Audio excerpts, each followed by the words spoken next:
ये तो आप बूझ रहे हो, लेकिन हमें बड़ा दुख हो रहा है कि गो तस्कर है। गो तस्कर को तो हम मारेंगे और जिंदा काटेंगे भी, उनका काम हम करेंगे। और आरोप प्रत्यारोप तो काम करने वाले पे लगते रहते हैं।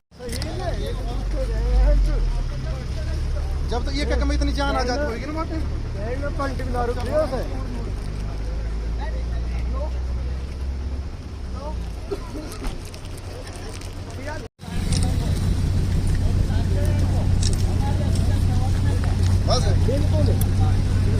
ये तो आप बूझ रहे हो, लेकिन हमें बड़ा दुख हो रहा है कि गो तस्कर है। गो तस्कर को तो हम मारेंगे और जिंदा काटेंगे भी, उनका काम हम करेंगे। और आरोप प्रत्यारोप तो काम करने वाले पे लगते रहते। मुख्यमंत्री जी आए हैं आपके गांव में, बातें सुनी कि नहीं? बातें तो बड़ी, हम तो धरना से खड़े होके नहीं गए।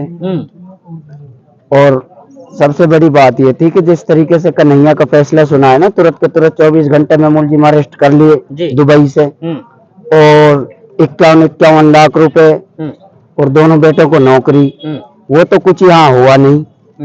अभी घर वाले बता रहे हैं 1-1 लाख केस आया है, 5-5 लाख रुपए दिए गए हैं प्रति बच्चे के हिसाब से, या कोई और योजना है। पहले कॉन्ट्रेक्चुअल नौकरी आई थी, अब वो कॉन्ट्रेक्चुअल का पता नहीं वो कहाँ चली गई। तो मुझे तो इतना ही पता है, मैं इंसाफ के लिए बैठा हूँ, इंसाफ तो मिला नहीं है जी। और मैं संघर्ष करते रहूंगा, क्योंकि ये टी शर्ट मेरा कफन बन सकती है, ये कुर्ता मेरा कफन बन सकता है, लेकिन धरना जारी रहेगा, जारी रहेगा। नहीं हटूंगा तब तक इंसाफ नहीं मिलेगा। ये क्या चाहिए इंसाफ में? ये आपके मीडिया के माध्यम से कहना चाहता हूँ, जितने भी लोग हिंदुस्तान के अंदर सुन रहे हैं, विदेशों में आपके चैनल को देखते हैं, मैं हटूंगा नहीं। मेरी जान जानी मंजूर है, शहीद होना मंजूर है कौम के लिए, इंसाफ के लिए, लेकिन उठूंगा नहीं इंशाल्लाह। इंसाफ नहीं मिला मर जाएंगे यहीं। बिल्कुल मंजूर। अगर किसी को गोली मारनी है तो मार दो, भाइयों के इंसाफ के लिए बैठा हूँ, राजनीति थोड़ी ना कर रहा हूँ मैं। संविधान ने राइट दिया है मुझे कि आप मांग रख सकते हो अपनी, अगर आप संतुष्ट नहीं हो तो फिर भी आप अपनी मांग को जारी रख सकते हो। कुछ लोग तो बोल रहे हैं कि भड़का रहा है यहाँ बैठ करके। हाँ, वो खुद दलाल है ना। कौन दलाल? उनको चाय के लिए पैसे मिल गए, वहाँ वो झोपड़ियों में बैठते हैं, सुबह से शाम तक मूढ़ियां तोड़ रखी हैं। पहले मूढ़ी 150 रुपए की बिकती थी, अब मक्कारों ने 550 का जोड़ा करा दिया, महंगी करा दी। और चाय के पैसे नहीं देते, उधारी चाय पीते हैं वहाँ। इनको शर्म आनी चाहिए। हमारे भाइयों की लाशों पर राजनीति कर रहे हैं, इनसे बड़ा बेशर्म और भड़वा कौन होगा बताइए। ये सत्ता के चक्कर में, कुछ अपने आटा के चक्कर में है, नमक के दाल के चक्कर में भाइयों की है लाशों पर राजनीति कर दी, तालियां बजवा दी। देखा कहीं मेवात में किसी के घर पे जनाजा रखा हो और ये कहे कि मैंने 21 लाख दिलवा दिए, तालियां बजवा दो, वो भी चिरंजीवी योजना से और कॉन्ट्रेक्चुअल से। वो बोल रहे हैं कि जाबिर से ज्यादा हमदर्दी हमें है। अरे तो भड़ुआ 5 साल में लौट के आते हैं। इन भड़ुओं से पूछना, दलालों से कौम को खा गए। एक जगह कब्रिस्तान की बाउंड्री नहीं करवाई, इससे बड़ा दलाल और भड़वा कौन होगा बताइए मुझे। इसको मोहब्बत होती तो जब यहाँ हम लोग ये काम कर रहे हैं, धरने पे बैठे हैं, तब तो सबको मिर्चियां लग रही है, लेकिन उससे पहले क्यों नहीं आए इस गांव में? नासिर के घर पे तब गई है, हमारे घर पे ये तब हमने यहाँ कहा है मीडिया के सामने, कभी तक विधायक महोदय हमारे घरों पे नहीं गई, शर्म की वजह से गई है। बेशर्मी की हद पार कर दी इन्होंने। इससे बड़ी बेशर्मी की बात और क्या होगी बताइए मुझे। कमाल है। और आप लोग सवाल क्यों नहीं पूछते इनसे? हैं? क्या आप यहाँ के विधायक हैं? आप लोगों को, मीडिया वालों को सवाल पूछना चाहिए यार। तुम भी दलाल बन गए उनके यार, कमाल के हो यार, तुम भी उनमें मिल गए। मीडिया वाले तो निपक्ष होते हैं, मीडिया वाले जो पत्रकार होते हैं वो तो निपक्ष होते हैं, पूछते हैं बेबाकी से। तो तुम भी यार उन्हीं के फेवर मारे, पता नहीं रिश्वत तो नहीं ले ली तुम लोगों ने यार, हद कर रहे। सरकार से बातें चल रही है हमारी। सरकार से कैसी बातें चल रही है? सरकार हमने देखी नहीं। कैसी सरकार है? कहाँ है? आए हेलीकॉप्टर में उड़ के चले गए, मुलजिमों का कुछ दिया ही नहीं। कब गिरफ्तार है वो? मेरे भाई मुझे तो ये डर है, 2 बंदों को तो अभी बंद कर दिया हमारे भाइयों को। एक वसीम अकरम इंजीनियर जो यहाँ रहते हैं न्यू, और एक डॉक्टर कामिल मुंगस्का को अंदर कर रखा है सुबह से। ठीक है, हाँ हमें भी उम्मीद है। अभी जर्सी वर्सी निकाल के मैं तैयार रहता हूँ, इंशाल्लाह तैयार है हम। बैठा ना है बैठा हूँ, कोई डर नहीं, कोई नहीं मरेंगे भी नहीं। अरे मेरे भाई, कुल्लू नफ्सिन जायकातुल मौत, मौत का मजा तो हर जानदार चीज को चखना, एक मरतबा आती है, मौत 2 बार नहीं आती। फिर मैं कैसे कह दूं कि मैं डर जाऊंगा? मैं तो मोहम्मद सल्लल्लाहु अलैहि वसल्लम का उम्मती हूँ। अंग्रेजों से लड़े उलमा लड़े, इनसे लड़ेंगे कालों से, फिर हम लड़ेंगे इंशाल्लाह, और इन दलालों से लड़ेंगे तो हम लड़ेंगे।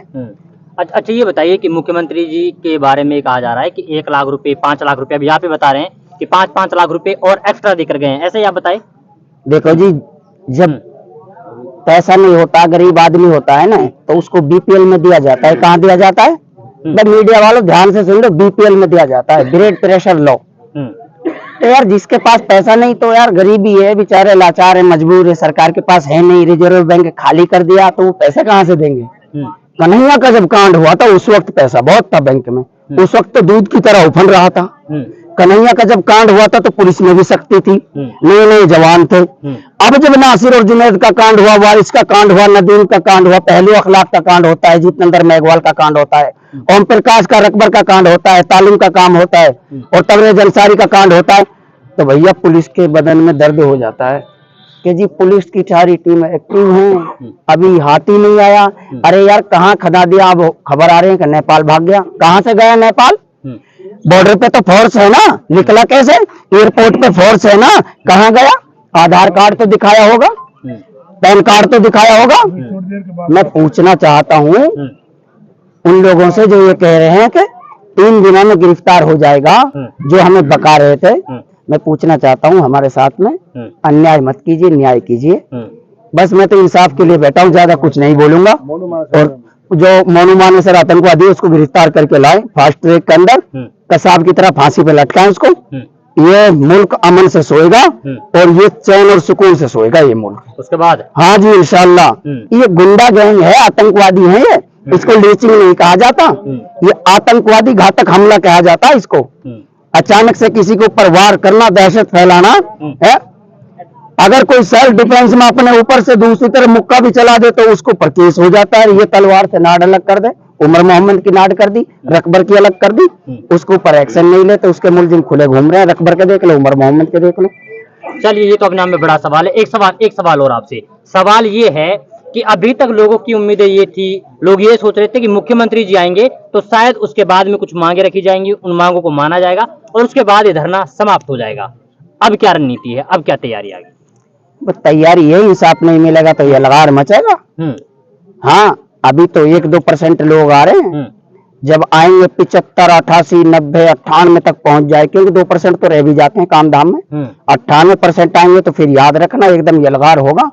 और वहां जाएंगे जिसको जंतर मंतर बोलते हैं, जयपुर जाएंगे जहाँ विधानसभा चलता है, जहाँ श्रीमान जी बैठते हैं। ये कियम पे ये नेशनल बना है ना, दिल्ली मुंबई एक्सप्रेस वे, अल्हम्दुलिल्लाह हमारे काम आएगा ये दिल्ली कूच करने के लिए इंशाल्लाह। हाँ इस पे हम चलेंगे। चौड़ा रोड इसीलिए तो बनाया पीएम साहब ने, उसको क्या पता कैसा हादसा भी हो जाएगा और ये रोड इस जगह इस्तेमाल होगा गाड़ियों के बजाय। सहूलियत बनाई है, सहूलियत बनाई है। हम तो धन्यवाद करते हैं प्रधानमंत्री जी का। अगर उस आतंकवादी को भी पकड़वा के फांसी दिलवा दे तो और बहुत बहुत शुक्रिया। चलिए।